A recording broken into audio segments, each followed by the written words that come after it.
The call came at 6:47 a.m. on a Tuesday morning. I was already awake, nursing my second cup of coffee and watching the snow fall outside my kitchen window in Toronto. The number on my phone showed my brother's name, Glenn. We hadn't spoken in 3 weeks, not since our last tense visit to Mom's nursing home. Glenn, his voice had that false solemnity that immediately put me on edge. "I have some difficult news. Mom passed away last night, peacefully in her sleep," he said. I set down my coffee mug, my hands suddenly unsteady. "What? When? I was just planning to visit her today." "The funeral is Friday," he continued, cutting me off. His tone shifted, becoming almost businesslike. "I've already made the arrangements. Oh, and Douglas, about Mom's estate. The will is very clear. Everything goes to me. The house, the cottage in Muskoka, her investments, all of it. You get nothing. Don't even think about contesting it," he said. Then he hung up. I stood there in my kitchen staring at the phone in disbelief. My mother dead, just like that. And Glenn's first priority was to inform me I was getting nothing. Not, "I'm sorry," not, "She went peacefully," but a threat not to contest the will. Something was very, very wrong. Let me back up. My name is Douglas Harrison. I'm 64 years old, a retired civil engineer who spent 40 years designing infrastructure across Ontario. My wife, Catherine, passed away 3 years ago from cancer. We had one daughter, Emma, who's now 28 and working as a marine biologist in Vancouver. After Catherine died, I threw myself into volunteering and staying close to Mom. She'd been my rock through the grief. My brother Glenn is 4 years younger, 58. We grew up close enough, playing hockey in the driveway of our old house in North York. But as adults, we drifted. Glenn became a real estate agent, married Patricia, had 2 kids. On the surface, everything looked fine, but I'd noticed things over the years. Glenn was always chasing the next big deal, always stretching himself thin financially. His business had some rough patches. There were whispered conversations at family dinners about investments that went south, about Patricia working double shifts as a nurse to keep them afloat. Our mother, Helen Harrison, was 85 and had been sharp as a tack her entire life. A retired schoolteacher, she could still recite poetry from memory and beat anyone at Scrabble. She lived independently in her home in Richmond Hill until about 9 months ago, when Glenn convinced her she needed extra help. He suggested he become her power of attorney, just to manage bills and medical appointments. Mom was hesitant, but Glenn was persuasive. He was her baby boy after all. That's when everything changed. Within weeks of Glenn getting the POA, Mom was suddenly diagnosed with severe dementia. Glenn moved her into a nursing home, Maple Grove Care Center, saying she couldn't live alone anymore. When I visited, I was shocked. My vibrant, witty mother sat in a chair, staring vacantly. She didn't recognize me. She barely spoke. When she did, it was confused, fragmented. "Is this really possible?" I'd asked her doctor, Dr. James Whitmore. "She was fine 2 months ago. Dementia can progress very rapidly in some cases," he said smoothly. "The cognitive decline in patients her age can be quite sudden." But it didn't sit right with me. I visited Mom 3 times a week anyway. Even when she didn't know who I was, I'd hold her hand, tell her about Emma, about the projects I was working on as a volunteer. Glenn visited too, but less frequently. When he did, he always seemed rushed, always checking his watch. Now, standing in my kitchen, with Glenn's words still ringing in my ears, I realized what I'd been too blind to see. This wasn't grief talking. This was greed. I called Maple Grove Care Center immediately. "I'm calling about my mother, Helen Harrison," I said when someone finally answered. "I just heard she passed away last night." There was a pause. "I'm sorry, Mr. Harrison. But I don't have any record of that. Let me check her room. My heart started pounding. A few minutes later, the nurse came back on the line. Sir, your mother is fine. She's having breakfast right now. Is there some confusion? I sat down heavily. Can you do me a favor? Don't tell anyone I called, especially not my brother. I hung up and immediately dialed my daughter. Emma answered on the third ring, sounding worried. Dad, it's barely 7 o'clock in the morning there. What's wrong? Your uncle just told me Grandma died, but she didn't. She's alive. Emma, I think Glenn is trying to steal her estate. There was silence. Dad, that's elder abuse. That's fraud. What are you going to do? I don't know yet, but I need to figure this out fast. He said the funeral is Friday. That's 3 days from now. After talking to Emma, I spent the morning making calls. First, I contacted a lawyer I'd worked with before on a construction contract dispute. Robert Chen. I explained the situation. Douglas, this is serious, Robert said. If your brother has power of attorney and is misrepresenting your mother's condition or misappropriating her assets, we're talking about criminal charges. But you need evidence, solid evidence. Next, I hired a private investigator, Sarah Mitchell. She came to my house that afternoon, a sharp woman in her mid-40s with gray streaking her dark hair. How long has your brother had POA? She asked, taking notes. 9 months, right after Mom supposedly developed dementia. Before that, your mother was completely competent. She was volunteering at the library, playing bridge twice a week. Then suddenly she couldn't remember her own name. Sarah nodded. I've seen cases like this. Give me 48 hours. I'll find out what's happening with your mother's finances.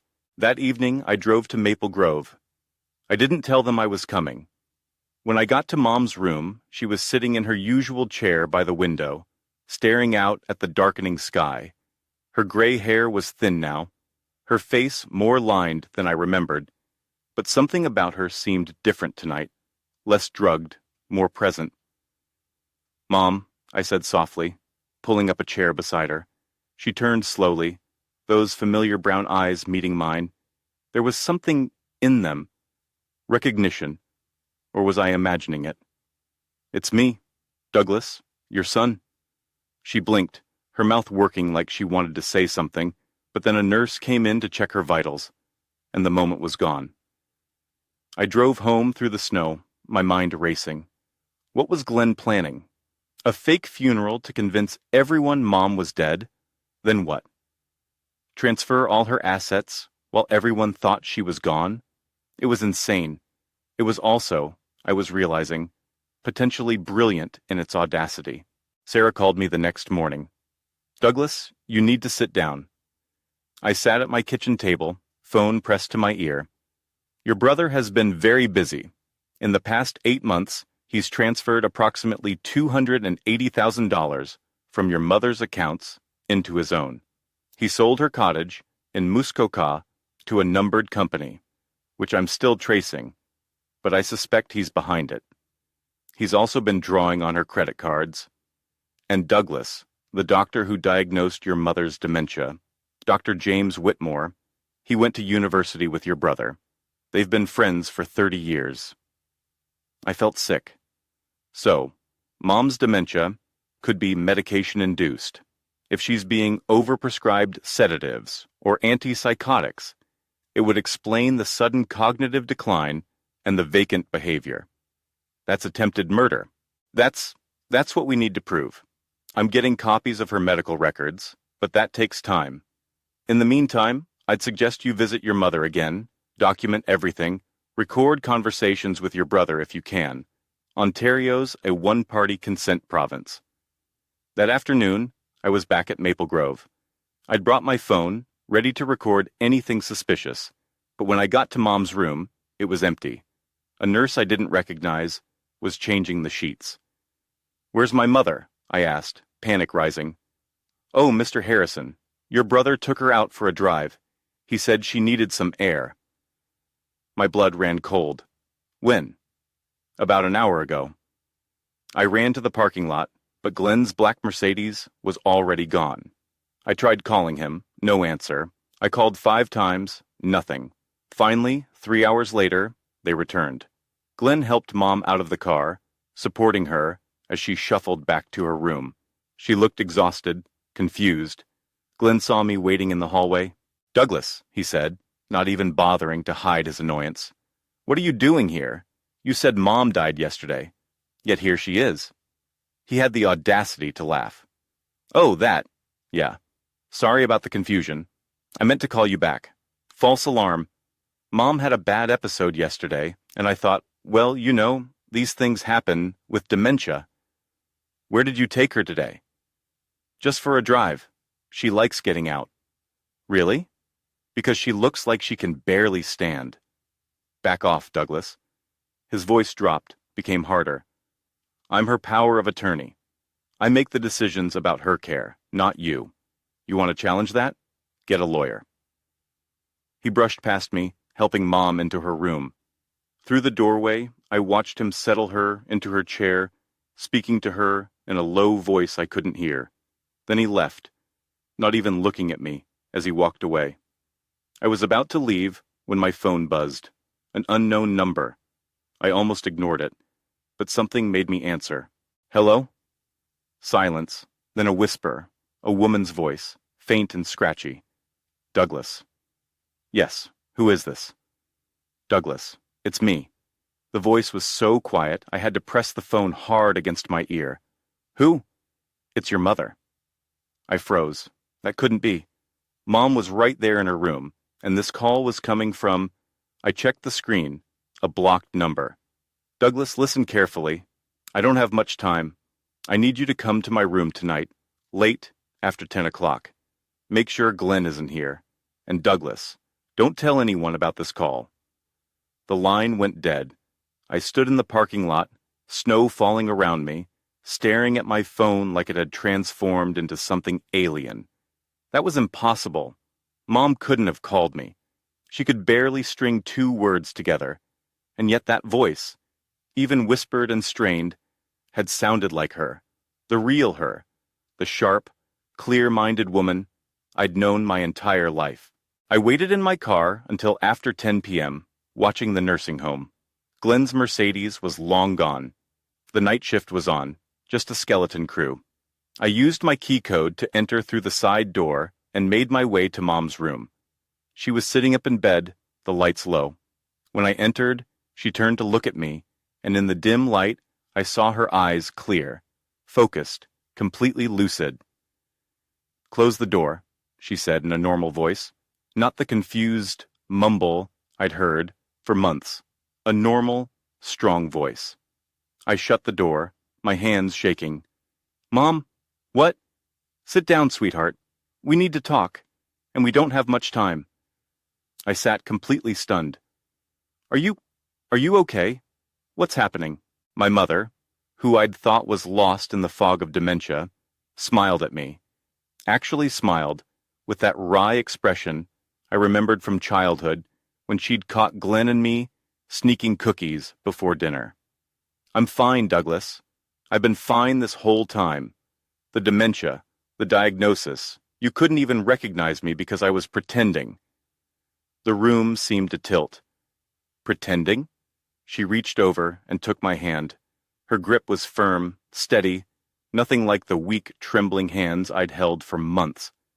"Douglas, I'm 85 years old. I've been thinking a lot about mortality, about what happens when I'm gone, and I realized I needed to know something. I needed to know which of my sons would actually take care of me, not for my money, not for inheritance, but because they loved me." "So, you faked dementia to test us?" When Glenn suggested becoming my power of attorney, I saw an opportunity. I agreed, but I also consulted my own lawyer, someone Glenn doesn't know about. I put most of my assets in an irrevocable trust weeks before Glenn got the POA. The accounts he has access to, I only left enough in them to see what he'd do. I couldn't process this. "Mom, why didn't you tell me?" Her eyes grew sad. "Because I had to test both of you.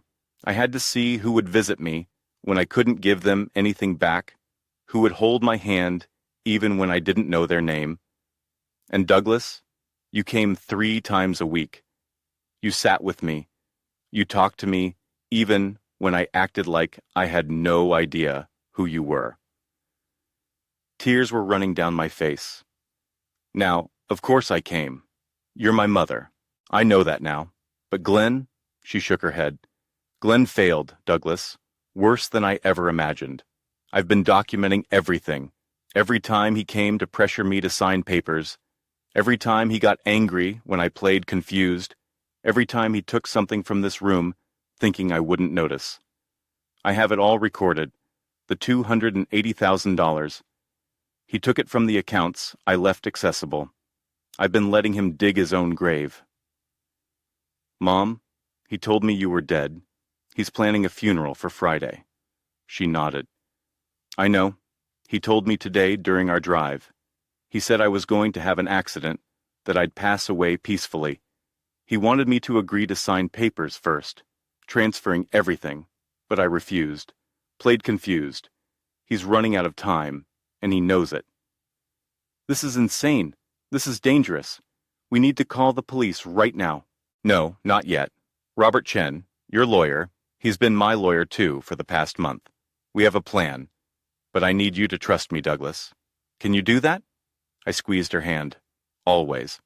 Over the next 2 days, we set everything up. Robert brought in the police, but quietly. They agreed to let Mom's plan play out to catch Glenn in the act, with irrefutable evidence. We installed hidden cameras in Mom's room, tiny things the size of a button. We coordinated with the nursing home staff, those we could trust, and Mom continued her act, playing the confused, declining patient whenever Glenn was around. Glenn came twice more, once to bring papers for Mom to sign, transfer documents for her house. Mom scribbled something illegible, acted like she didn't understand. Glenn's frustration was visible, barely contained. Just sign clearly, Mom, he said through gritted teeth. I'm trying to help you. The second time, Thursday night, he brought a syringe. I watched the video footage later, and it made me physically ill. He told Mom it was her medication, but we had it tested later. It was a massive dose of sedatives, enough to sedate a horse. Mom pretended to take it, but palmed the pills. Tomorrow, Glenn said, smoothing her hair. Tomorrow you'll finally be at peace, Mom. No more suffering. Friday morning came. Glenn had booked Thornhill Funeral Home. He'd sent out notices, called relatives. Cousins I hadn't seen in years called me offering condolences. I played along, said, yes, the funeral was at 2 p.m. Yes, it was very sudden. The funeral home was packed. Glenn had gone all out. Flowers everywhere. A large photo of Mom from 20 years ago at the front of the room. He'd even written an obituary full of flowery language about beloved mother, and after a long illness. I sat in the front row with Emma, who'd flown in that morning. Glenn sat across the aisle with Patricia and their kids. His face was composed, appropriately sorrowful. Patricia kept touching his arm, comforting him. His children looked genuinely sad. They'd loved their grandmother. At exactly 2 p.m., Glenn stood up to give the eulogy. He walked to the podium, adjusted the microphone, and began to speak. We're here today to celebrate the life of Helen Margaret Harrison, born February 14th, 1939, passed away January 7th, 2025. Mom was an incredible woman, a teacher who shaped young minds for 35 years, a mother who always put her children first. And in her final months, she trusted me to care for her. She knew I would protect her interests, manage her affairs, and ensure she was comfortable. He paused, his voice catching with emotion that I now knew was completely false. Mom always loved me best, he continued. She told me so many times she knew I was the responsible one, the one who would take care of everything. She wanted me to have her house, her cottage, everything she'd worked for, because she trusted me to use it wisely to take care of the family. I stood up. Every head in the room turned. "That's interesting, Glenn," I said loudly. "Want to tell everyone where Mom really is right now?" Confusion rippled through the room. Glenn's face went white. "Douglas, sit down. This isn't the time. Where's the body, Glenn? Where's Mom's body?" "She's being cremated. We discussed this." "Really?" "Because I called the cremator Iam. They don't have her." Patricia grabbed Glenn's arm. "Glenn, what is he talking about?" The doors at the back of the funeral home opened. Every person in the room turned, and there, framed in the doorway, was my mother. She walked in slowly using a walker, but her back was straight, and her eyes were sharp. Behind her, 2 police officers in uniform followed. The room erupted. People stood up, gasping. Someone screamed. Glenn's daughter burst into tears. Mom made her way down the aisle. When she reached Glenn, she stopped. "Hello, son," she said clearly. "I'm not dead, but your inheritance is." Glenn's mouth opened and closed like a fish.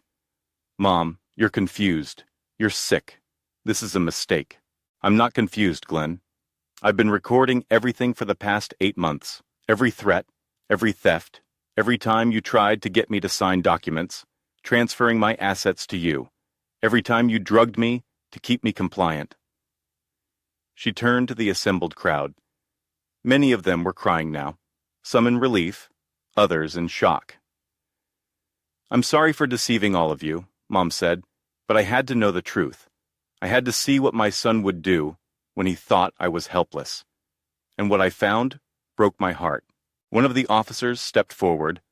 "Glenn Harrison, you're under arrest for elder abuse, theft over $5,000, fraud, and attempted probate fraud. You have the right to remain silent." Glenn tried to run. He actually tried to push past the officer and run for the door, but he only made it 3 steps before he was tackled, handcuffed. His kids were sobbing. Patricia stood frozen, her face a mask of horror. As they led Glenn away, he shouted back at Mom, "I'm your son. You can't do this to me. I needed that money." Mom watched him go, tears streaming down her face, but her voice was steady when she spoke. "You were my son, but you stopped being my child the moment you decided my life was worth less than my bank account." The legal proceedings took months. Glenn initially tried to fight the charges, claiming Mom was actually incompetent and he was just trying to help, but the evidence was overwhelming. Video footage of him trying to force her to sign documents, audio recordings of his threats, bank records showing the theft, Dr. Whitmore's testimony after he was granted immunity about how Glenn had pressured him to prescribe unnecessary medications. In the end, Glenn pleaded guilty. He got 5 years in prison, was ordered to repay the $280,000 he'd stolen, plus $50,000 in fines. He lost his real estate license permanently. Patricia divorced him, got full custody of the kids. They were devastated. But Emma and I tried to stay in their lives, tried to be the stable family they needed. Dr. Whitmore lost his medical license. He'd knowingly prescribed dangerous medications to an elderly patient at the behest of her POA without proper evaluation.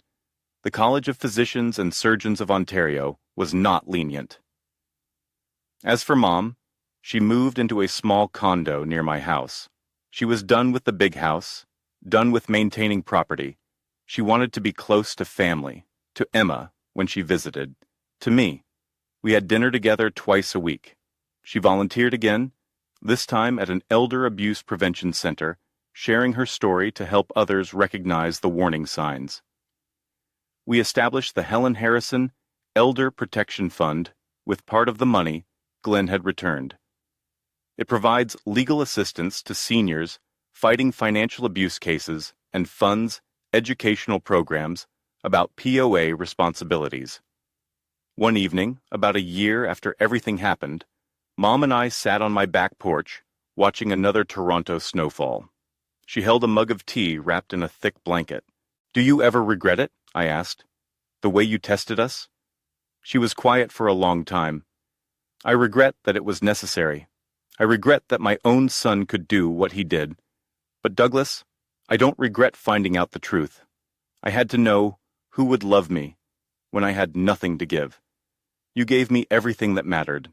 I said, you taught me integrity. You taught me that doing the right thing matters, even when it's hard, especially when it's hard. She smiled, reaching over to squeeze my hand. And that's why you passed the test. Not because you visited me, though that mattered, but because even when you thought I was gone, even when you thought you were getting nothing, you fought for what was right. You didn't let Glenn get away with it. You protected me even when I couldn't protect myself. That's what family does, real family.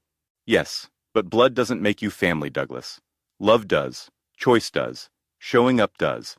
Glenn was my blood, but he stopped being family the moment he decided I was just an asset to liquidate. We sat in comfortable silence, watching the snow pile up on the fence, on the bare trees. Inside, I could hear my phone buzzing. Emma, probably calling from Vancouver, for our weekly check-in. Mom's lawyer, maybe, with updates on the charitable fund. Life moving forward. Mom looked at me, her eyes still sharp and clear. You know what the saddest part is? What? If Glenn had just asked, if he'd just been honest about his financial problems, I would have helped him, not with everything, not enabling poor choices, but I would have helped. Instead, he chose to steal. He chose to treat me like I was already dead. And that choice cost him everything. I didn't know what to say to that, so I just held her hand, this remarkable woman, who'd taught me more about strength and dignity in the past year than in all the years before. She'd survived betrayal by her own son, orchestrated her own rescue, and came out the other side determined to help others. That's the thing about family, the real kind. It's not about blood. It's not about inheritance. It's about showing up. It's about loving someone even when they can't give you anything back. It's about fighting for what's right, even when it means standing against your own brother. Glenn made his choices. He chose greed over love. He chose theft over integrity. And he's paying the price, not just in prison time, but in the loss of his children's respect, his wife, his career, and his mother's love. As for me, I got something far more valuable than any inheritance. I got more years with my mother, real years, where we could talk and laugh and heal. I got the knowledge that when tested, I did the right thing, and I got the chance to be part of something bigger, helping other families avoid what we went through. Blood doesn't excuse betrayal. True family protects the vulnerable, and sometimes the bravest thing an 85-year-old woman can do is pretend to be helpless, just to find out who will help her when she can't help herself. That's what I learned from Helen Harrison, my mother, my hero, the woman who taught me that dignity matters more than dollars, and that real love shows up even when there's nothing to gain.